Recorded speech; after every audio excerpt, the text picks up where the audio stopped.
Welcome to part 2 of the anxiety and depression episode. In this segment, Bean and myself read emails sent in from our fans and discuss them. Thanks for listening and enjoy. Welcome back to Straight from the Muzzle, folks, where we are anything but straight. This is part 2 of the part 1 of 2, what was it? The anxiety, depression, and... Yes, the anxiety, depression show.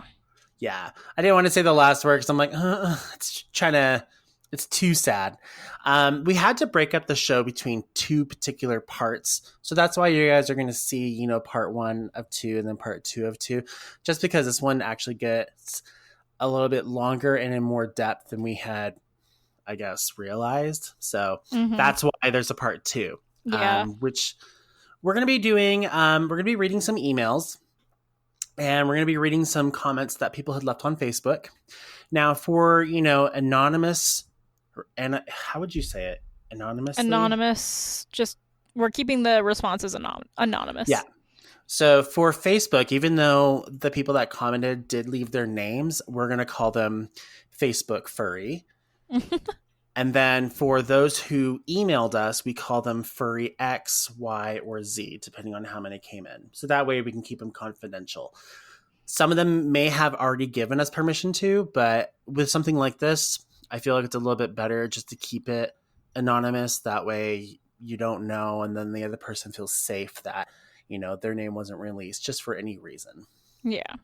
So initially when I released or mentioned this show, I did put a notion on Facebook asking, hey, send us an email, here, this, that, and the other. Some people actually just left comments on the post, which I'm all totally okay with. And that's where we're going to start first.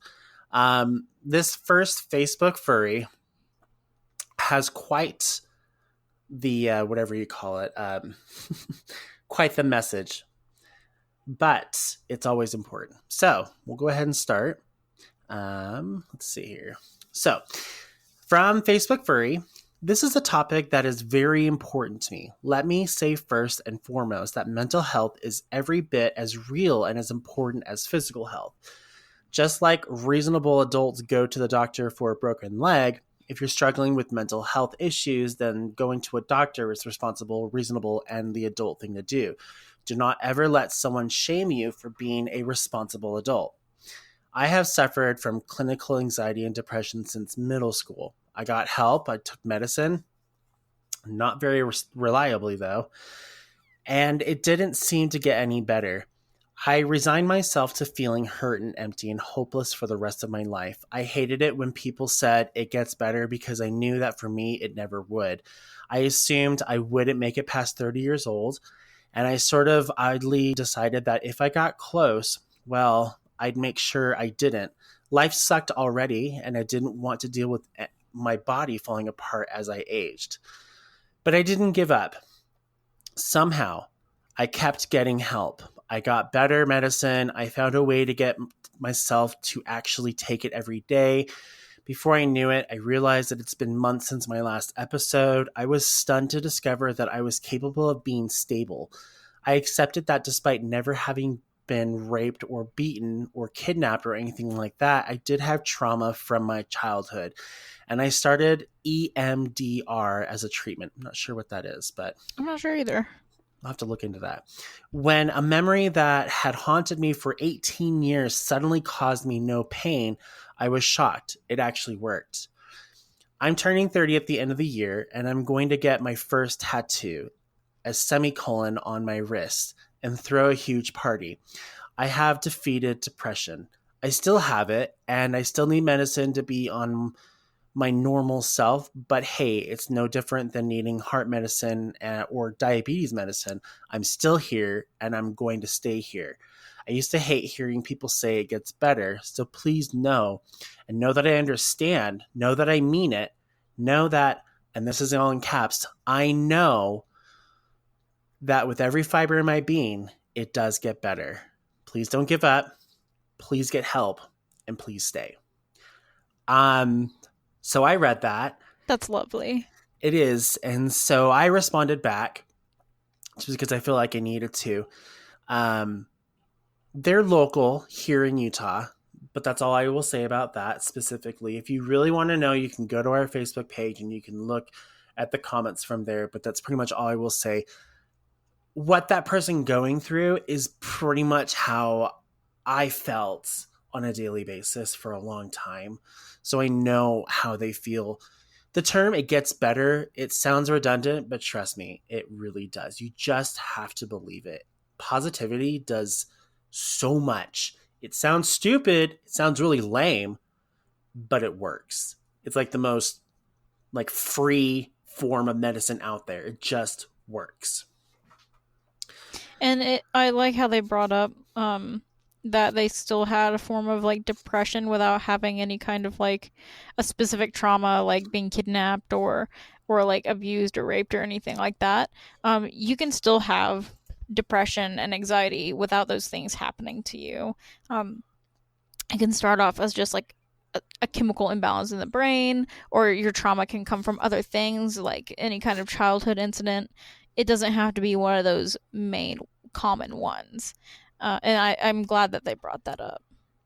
These are also pretty hard to read too. So mind us if we get a little emotional reading them. We can do whatever we want on our end to be as happy as possible, but there's nothing that really can stop us from feeling emotions, because either one way or another, both you and I, Bean, have experienced something along the lines of these emails. And there's a good chance that when you guys listen to this, you have also experienced this too. It's going to hit you. One other comment. This was actually when I made the post on Facebook saying, we're mentally preparing for this show. And someone actually posted something. I asked it for their permission. They said, yes, we can go ahead and share. Once again, if you're really curious, you can go to our Facebook page and look to see who it was. If I'm correct, I believe the person who has posted this is a mother, has a family, which is nice to know that we do have that kind of reach out to people of all walks of life. But I'm going to go ahead and share this now with you. They have to say this. Thank you guys so much for all you do. Truly. Not only do you all my day, or make my day, but also make me and others feel less alone in this difficult world. I have suffered from PTSD, depression, anxiety for a very long time. Traumatic living situations as a child, including too many foster homes, starvation for both my brother and I in a bad foster home, emotional mental abuse, family separation, and a giant wide variety of other traumatic or other traumas have made things incredibly difficult at times. If you're not from the United States, it's just a side note. The foster system in the United States sucks. It's terrible. It's bad. It's just bad. No one wants to be in it. Like, I'd rather struggle getting into the United States across the border than be put into the foster system, because that's just how unorganized it is. Going back into it. My brother committed suicide almost 5 years ago now, and it left me. Sorry. Damn it. And I'm not laughing. That was just, it's me trying to get over that. You're coping. I got you. It left me with far more issues than I had even prior to that. Even though I have never recalled thinking about hurting myself in the past, I think I have had something similar to suicidal thoughts after my brother died, with just being afraid that something terrible would happen. What if I fell out of a window, hit by a car? Where would that leave my family? So even though I never thought of personally harming myself, I did have that massive amount of fear of dying by freak accident, which maybe was my brain's way of reacting to losing my brother. I have lost a great deal of friends and family to suicide, and dealing with my own traumas and depressions, I can at least relate to those who feel the same way. Some days it is hard to get out of bed. I have 2 beautiful children and a husband who I have been with for just over 16 years. I love to draw, play music, be outside, craft, but when the depression spikes, I find it hard to want to do much of anything. Instead, I find myself almost drowning in playing games when my kids are busy or sleeping, or just mindlessly scrolling through internet looking for a distraction.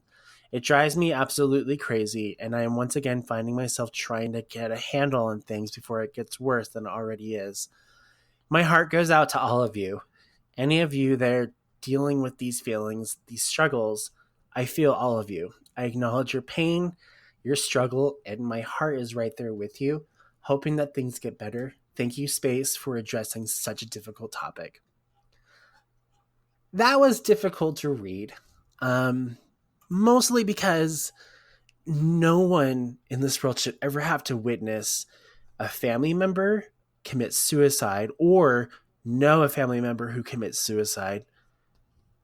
No child should ever have to see their parents die, and no parent should ever have to see their child die. It's just like one of those just weird things, but that was really hard to get through. Definitely, and I'm sorry for your loss. I'm glad that you have a support system and, a supportive husband and some children that can be by your side. I know that can be very helpful in times when you're struggling. Having a support system of some kind is key. That, along with getting help, like, therapy or, friends, just talking to friends, anything like that. So I'm really happy to hear that you do have some people backing you up as well. Yeah. Um, the last three emails are just going to be emails, and we're going to trade off on them. A few of them Mm-hmm. for us are a little bit harder to read, so we've kind of decided which ones would be best for us to take on. So, Bean, you're next up Yes. with Furry So X. our mhm. Furry X, our first email of this show. I'll go ahead and start reading it. Okay, so our first email for tonight, I'll go ahead and read that. Furry X states that I have suffered with all of these for as long as I can remember. To be honest, I still wake up every day feeling like I am worth nothing and wanting to end it all. I am in constant fear of the worst even on good days, and I never truly feel happy. I got diagnosed with stage 3 anxiety and depression, which is severe and chronic, when I was in college, and that's when I finally knew that I had it. Knowing that I have had it had been a big help to my health, instead of wondering what was wrong with me or hurting myself to have physical pain instead of not knowing the source of the mental pain.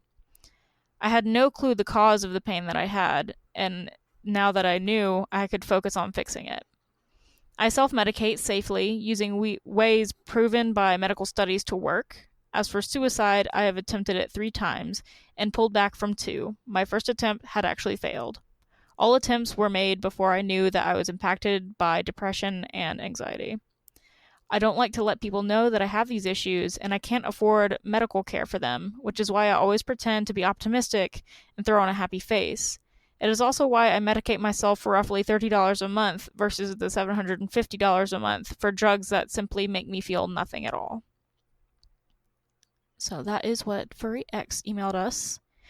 When it comes to medications and how much they cost, I know the initial cost of them can be expensive because a lot of the times you can't just go to the pharmacy and get them. You have to make a doctor's appointment, talk to the doctor, and then that can cost money. Whether you have insurance or not, there's at least a deposit. Um, and then usually medication, like off-brand medication that still works, is usually like $20 to $50 a month, I would say, for just standard brand things. So it could be a couple $100s to start off on it. But it is more recommended Right. from my own experience to try and go for that versus like different natural like pills you can take or certain vitamins that people say will help. Um, it's good to start on those if you really can't afford like a doctor's visit. But if eventually you do find yourself in a financial spot And where you can afford it, I do recommend trying going to a doctor and talking about official medication. and going on with vitamins too. So there's a lot of like you can go to like Walgreens or Walmart, really anywhere that has vitamins. They all say that they do something, but truth be told, and this is a scientific fact, the FDA has never approved any one of them to actually do what they say. Vitamins themselves, there's no actual proof behind them to prove that a specific vitamin, like for C, for example, is good for the immune system. It may help, but it doesn't actually prove that it's good for you. But we have this understanding in our mind, this mind over matter, that it does work. And so in some cases, when people do take vitamins, they actually, it does work. But that's either A, their mind's playing that game. Mm-hmm. And so maybe they themselves have overcome it. But I just kind of want to throw that out there. When you're looking for natural and you're looking for self medication, don't just look at reviews, don't just look at a few blogs, look at it all the way through. See if even at the very end, if it's going to be worth it for you. You may find that some natural resources end up being more expensive than some of the medical ones. And there are clinics too that also help you as well. I think my family doctor, if you don't have insurance, they have their own plan for $50 a month where everything that they do in that particular office is covered within that $50. So that could be like shots, medications, whatever. So look for clinics, look for free clinics, look for anything that can help you. There's also those like, I have an RX prescription card. It's not a real prescription card, but it takes up to 80% off of medications. So, and I've kind of signed up. That's on my Walgreens account. So if my insurance goes through, this might pick up and pay for the rest of whatever else I would have paid for. So what could have been $500 for antidepressant now turns into $20 that comes out of my pocket. Mm-hmm. So there's all these Yeah. ways around it. There are ways around it. I know a lot of people like one like natural, like quote unquote natural way that people will treat depression is like St. John's wort is a really Mm-hmm. popular one. It's very cheap, but it's not a long-term solution. Like in your email you stated that you still wake up feeling like useless and depressed every morning. Of course, if you financially can't afford medicine and a doctor, it's rougher. I understand that. Use what you can and use what you can afford. But if you ever get into a place financially where you can talk to a doctor, go to a therapist, if you feel like a medicine does nothing for you and you're just paying money for something that doesn't work, then you just have to find a different medicine. Sometimes it takes cycling through 3 or 4 different kinds to find Yeah. the one that works for you. Everybody is different. Like your chemicals are always different. So, um, And even like so like with mine, I have two actual dedicated anxiety depression medicines. mm-hmm, I have one, well, I have another one that's called Seroquel, also known as, I think it's like quetiapine. Basically, it's an antipsychotic pill. Now, there's different uses for it. It's usually used to treat, bipolar or schizophrenia. But there is that other side effect that also helps people sleep. I have a yeah, crazy insomnia. I can't sleep without, melatonin or Unisom, and it's been like that since I could ever remember. So having Seroquel with that is like a three punch. Seroquel helps me fall asleep, Unisom really helps me get to sleep, and then melatonin keeps me asleep. And then I'm done. And then when I wake up refreshed and I don't feel groggy, which is great. I ran out of Seroquel over the weekend. And it took my doctor 3 days to get back to the pharmacy, which I was expecting, but that was 3 days of the worst sleep that I have ever had in a long time, and I felt gross. So sleep is really important to me. sleep is important for a lot of mental health. Yeah, you have to have it. I can probably, like, if I have to, I can run off of 4 to 5 hours of sleep just fine without any issues whatsoever. And I'll look and appear to function just normal. But given the end of the day, like, I came home the other night after work and I was fine at work. But as soon as I came home, it's like my brain switched and I was just instantly pissed and like moody, probably because I had to put on a smile through the whole day, knowing that nothing's wrong and I'm okay. But like inside, like my body's just trying to like relax, but it can't because it's so irritated. And then when I went and picked up my medication, I was just like, oh, thank God. And the next day I was Yeah. fine. So, Sleep is definitely a big part of mental health, and like this might be a little bit off topic, but I do just want to connect it. Um if your work schedule is weird and it makes you have a hard time sleeping, or if you go to a college that's really stressful and you have a hard time sleeping, it does affect your mental health. Try to wiggle into your schedule time to sleep. Even if you can't do it at the conventional hours of sleep, try to sleep. Like for example, the impact of lack of sleep. There's an art college, and I can talk about this because I don't go there, but I know so many people that do. There's an art college called SCAD, and it stands for Savannah Campus of Art and Design. But professors and students always joke about it being called sleep comes after death. Just this last semester, 3 students committed suicide at SCAD. And in the past, there have been a handful more of deaths from professors and students, all coming from SCAD.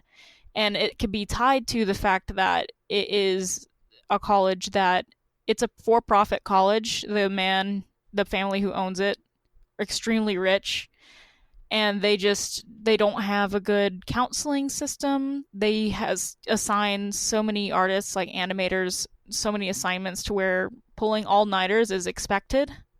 Like it's an expectation for you to do that. If you can't get it done, you have to stay up.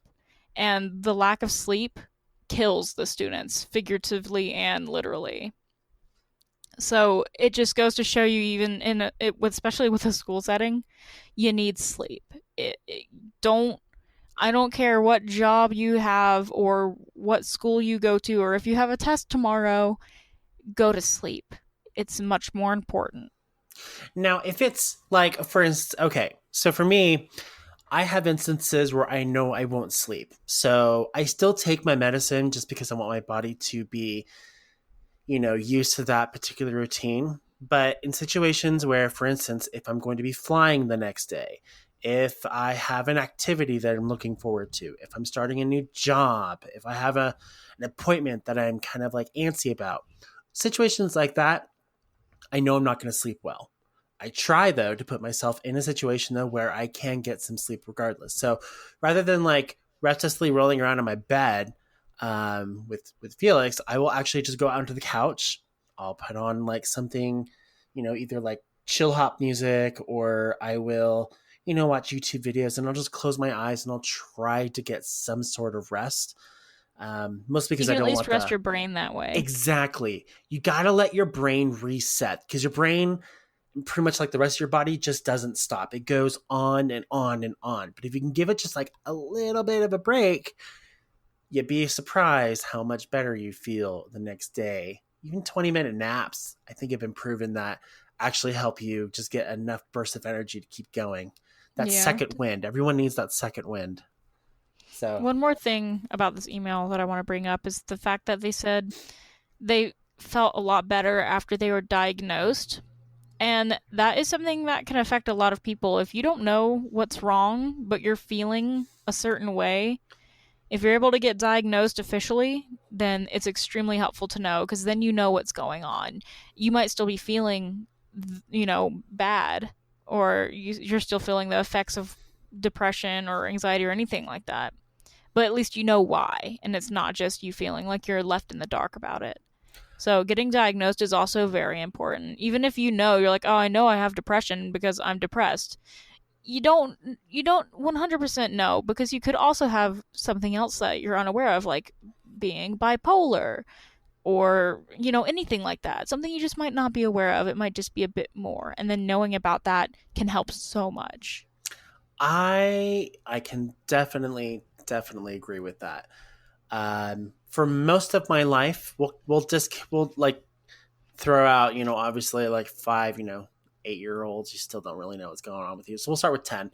We'll say about for 20 years of my life, we had no idea what was wrong with me. We had, like, my parents had thought I had ADD, ADHD, autism, something, but doctors could not figure it out. I've gone through mental tests. I've stayed overnight at clinics. I mean, I've gone up and down the freaking ladder of medical testing, and nothing was able to figure out what was the issue with me. Eventually, my mom was just like, he's John. He's special. That's just who he is.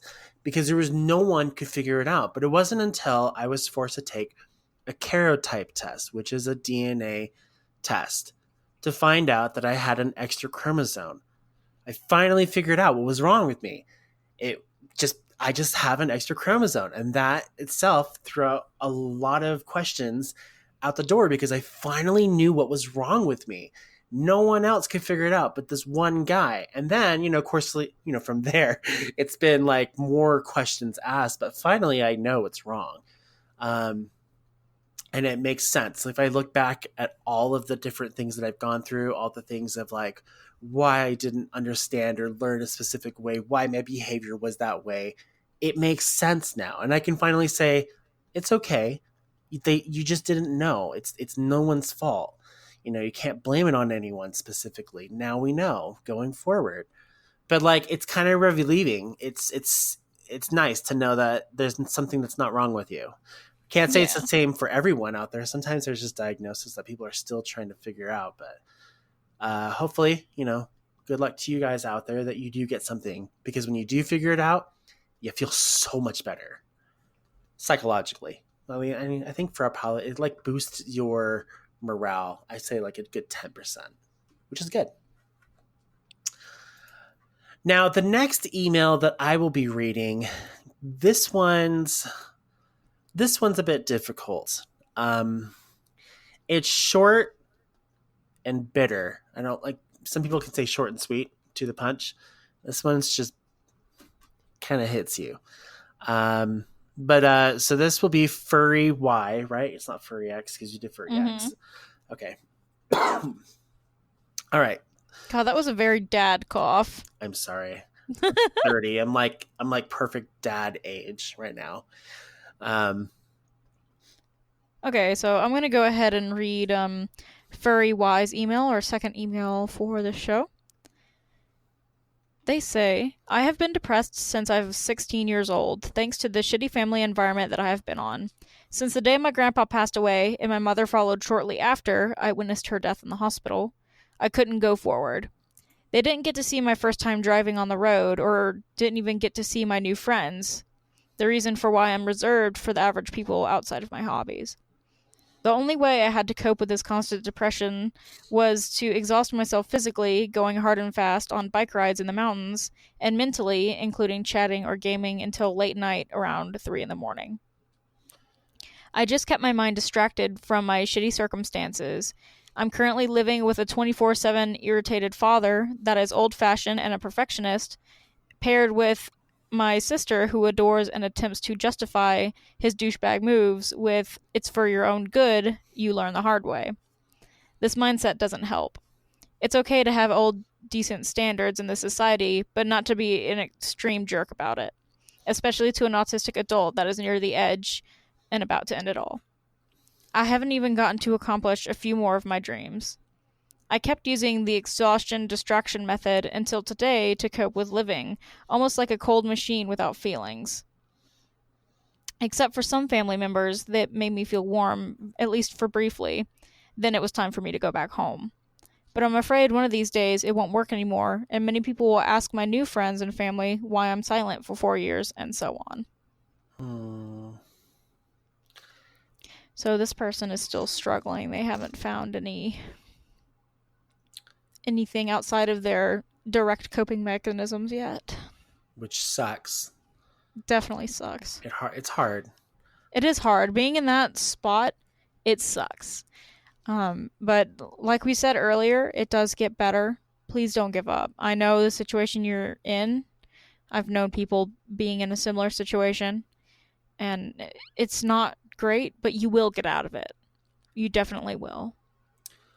Um, I did respond. I responded to everyone who emailed in here, but I wasn't able to fully relate to the person other than the fact that there was a night where I did have to watch my mom and she got really close to death, and it was probably the worst night I have ever experienced. I mentally have never been able to move past that. Um, I don't tell my mom this because my mom is still really weak. She doesn't have an immune system.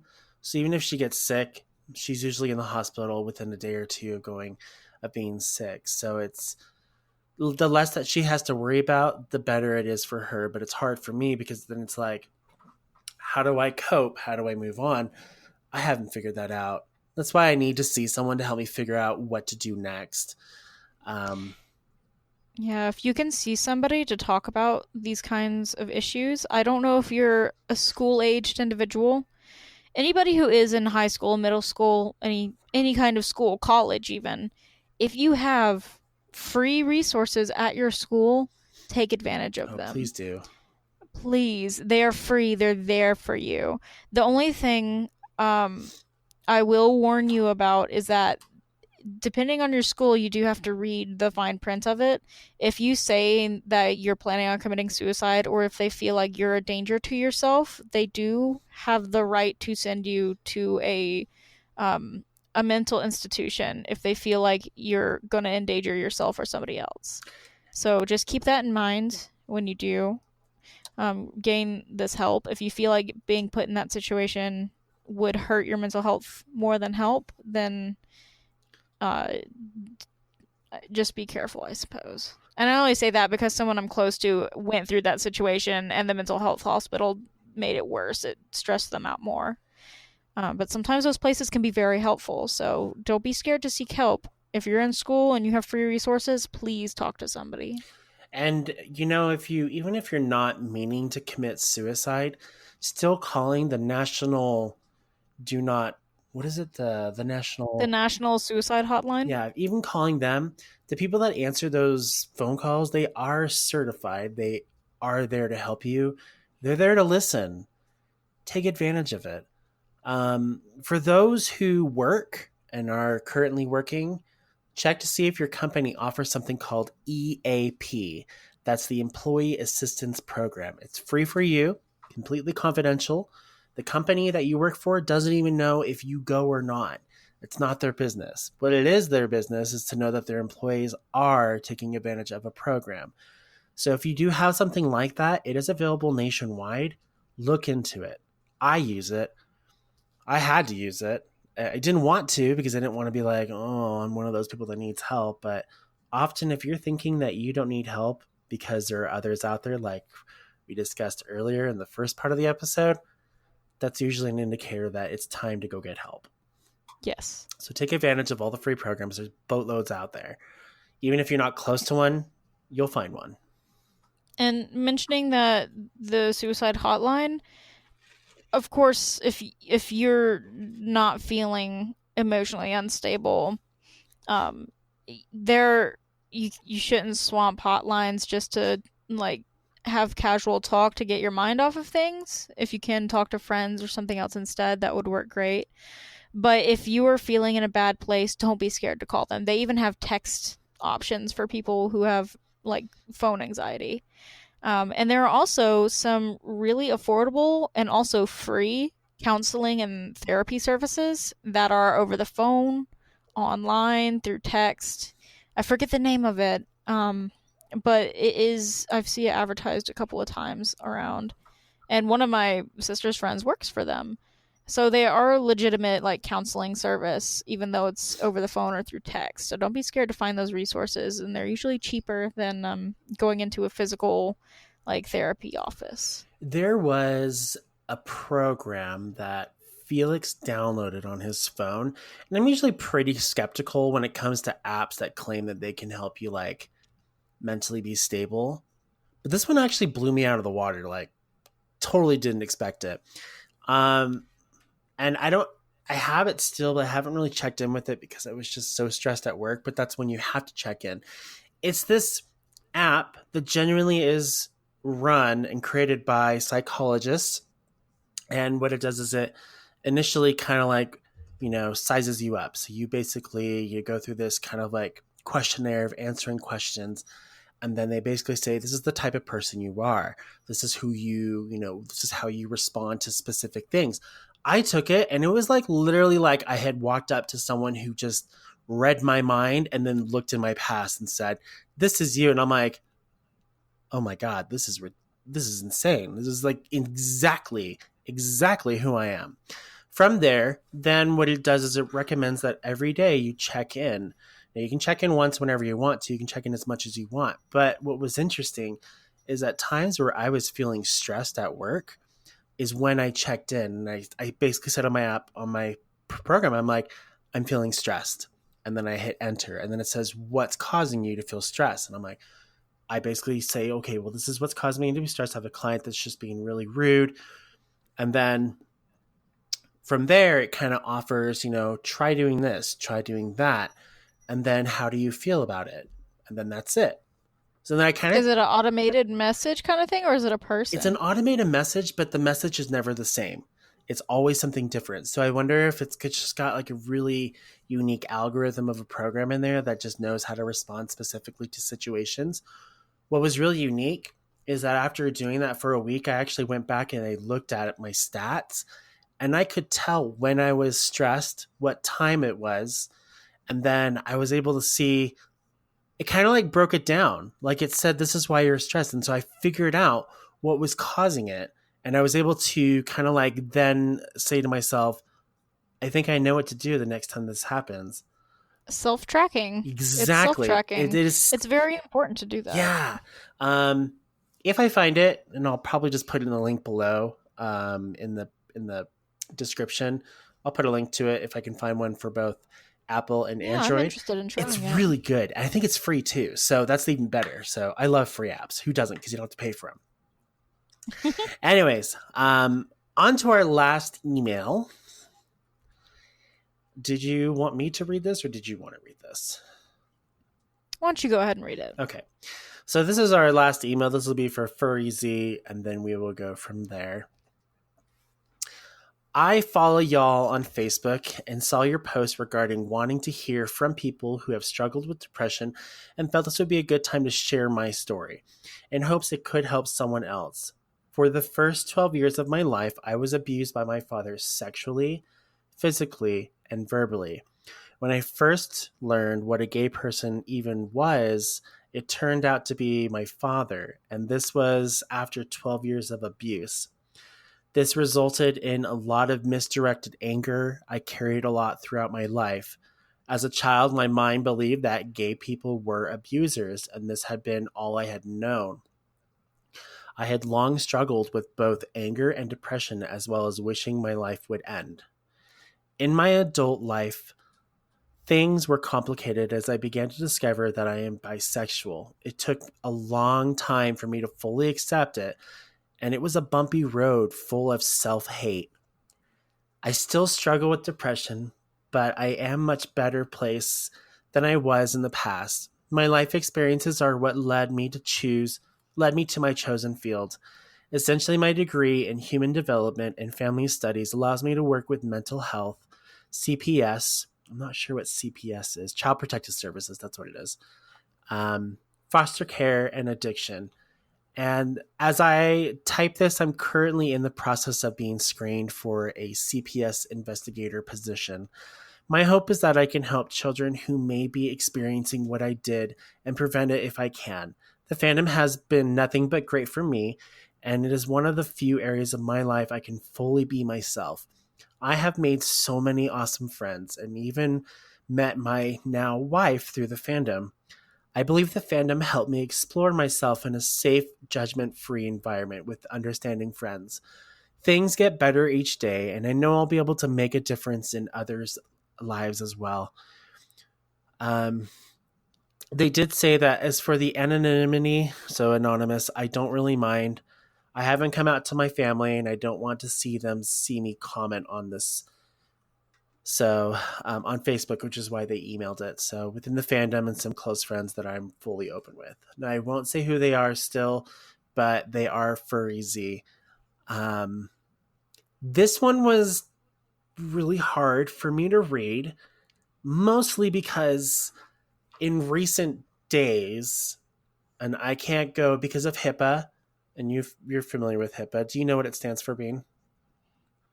It's probably different per state, but it's basically when you're in a medical or educational field, you cannot share personal information.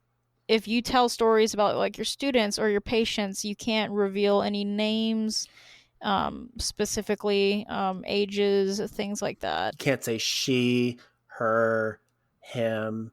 You have to use like very vague, accurate, like vague words. And what I can say is in the field that I'm in, because I'm at a children's hospital, in medical records, I have come across some charts that are heartbreaking. I read one and I just started to cry. And I hope that for anyone else who has to deal with this, that they get help or it gets better for them, because it just has to get better for them. But that this one was harder to read. So my I know it sounds stupid, but my thoughts and my prayers do go out to you. I'm not much of a prayer, but if I were, they do go out to you. I'm more of a scientific kind of, I guess you could say, spiritual in a different way that's not religious. Yeah. So, but still, it's across the board. It's never easy. Never easy to read it. It's never easy to see it, and it's never easy to hear it. No, and well, in my I have experience with someone that I am very very close to experiencing that same thing, and it's hard. It's hard to live with whether it's still going on or whether, it's in the past. You can have PTSD, you can have memories, and it makes things difficult. I can see how you went through life having a hard time like accepting your sexuality, for example, because you connected that to your abuse, and I totally understand. It's hard, but I'm really proud of you for getting through it and for continuing on and for just you're helping people now, and that's amazing. And just if anybody else is going through that, do know that there are people out there to help you. Yep. There are plenty of resources. You can escape this, and you can and will get through it. I promise you. And you guys are always more than welcome to email us, talk to us. Just remember that we're not professionals. We're not, licensed of that matter, but I'm always willing to read your emails and then reply back to them. Even if it's not in the intent to be on a show, it's more or less, I just want you to know that there is someone out there who is willing to listen to you. If you want to, you can find me on Telegram. It's pretty self-explanatory. I'll put my screen name on there. Not very many people do message me, so when people do, it's kind of refreshing. I guess that's the kind of the sweet part of running a show is that, well, I mean, a show that I just don't necessarily care about being popular is that not many people do message me. So that's great because that means I can spend more time with a lot of you guys instead. Definitely. Whereas I know some friends who are really popular with their podcast. And so when I try to reach them, I actually have to text them or text their significant other, which drives them nuts, but hey, it gets their attention. So I would rather be the person that always has time to speak than be the person that never has time to speak. So, oh, agree. yeah, you can reach me there, or you can always make comments on Facebook. I think we're trying to move Facebook, though, away from Facebook, not completely. Mostly be available like on Twitter. Telegram will always be there. And then, of course, you can always email us. That's talktothemuzzle@gmail.com. And that email will be available in the description below. But I believe that's it. That's all we have. I once again thank everyone who participated in this. I know it's a hard topic. It's not something that is easily, it's not something that just comes up in like any conversation whatsoever. And even if it does, no one wants to talk about it.